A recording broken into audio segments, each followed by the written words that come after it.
My name is Hannah Grisham, and I am a teen and children and women's therapist here at Replenish Her.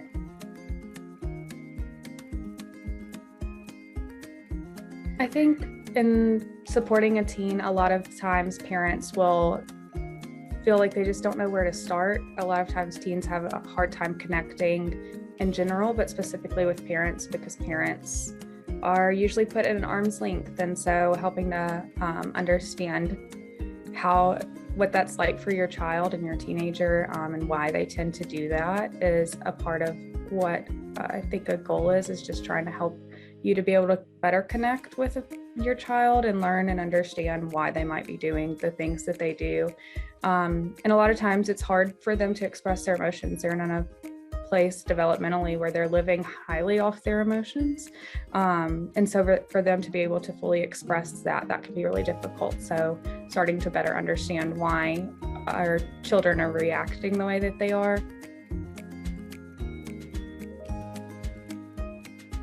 So I think in response to some of the stuff that's going on with your child, it'll really just depend on what your child's situation is like and what your relationship is like with them at this moment. I think the goal is to have a better relationship, and I know that's what a lot of the parents are wanting through this, but just being able to get there, I think, will depend where your child is starting and where your relationship is at in that moment. So I would say that for a lot of kids, just learning where they're setting their boundaries at and being able to learn to respect boundaries, because, we expect our kids to respect our boundaries. And so they're looking for that same respect.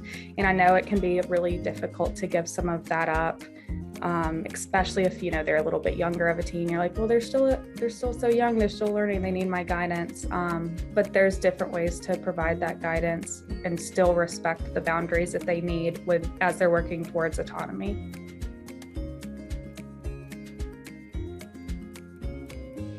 A lot of teens will not open up because they feel like they will be judged, or they feel like, there's going to be automatically just like well, this is what you should do, instead of just listening. So I think sometimes taking a step back and just saying, hey, I think that this is a moment when I just need to listen and be available for my child and support them, because I think that a lot of times kids, they don't always want a response and an answer. So just giving them the space to be able to vocalize what's going on they will be more likely to open up if they know that it's going to be a non-judgmental space. With teenagers, you lose some of the rapport that you built so much when they were children.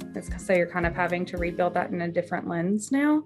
And I think that transition can be hard because they're your kid and you think, well, it should be easy. Like, they know that I'm like a person that they can come to, but when they turn into a teenager, a lot of times they will forget that you're that safe person, because they will unfortunately start seeking it elsewhere if we are not a safe person for our kids.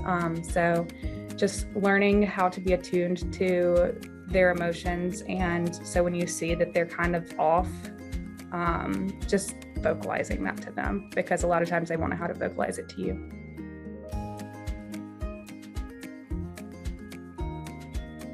Yeah. So it usually hits kind of around puberty stage for a lot of kids. It's just they start getting, to that preteen era.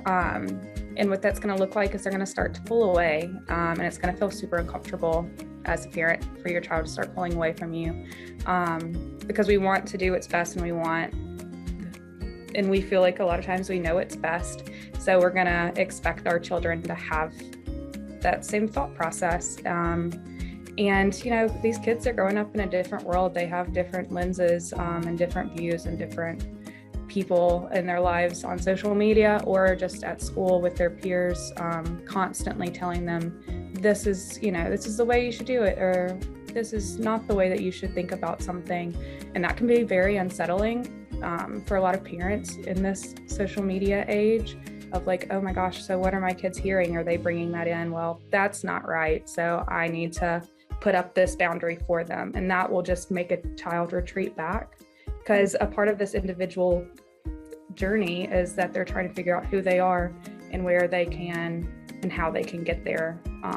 And so it's going to take some deep breathing, and just settling into the fact of like, this is just normal development. They're supposed to be trying to figure out who they are. And I have to, if you're going to look at it as like a fishing line, I just have to give a little bit more slack there, because they will make mistakes like we all do. It's just a part of the human experience, but mistakes are what we grow from and learn from. And to be a person that they can fall back on when that does happen is what your children really, really need.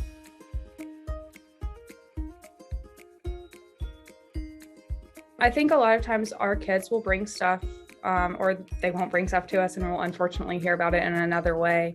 But a lot of the stuff that's going on, I think you'll find that parents will have the same experience. So just having that support of like, wow, like, yeah, my children or my child does that too. You know, that's not, I thought that was just a personal problem, and that was not, and so now I don't know what to do with it. But in a group, you can take away of like, oh, okay, so this is how I've dealt with it. This has really worked for my family.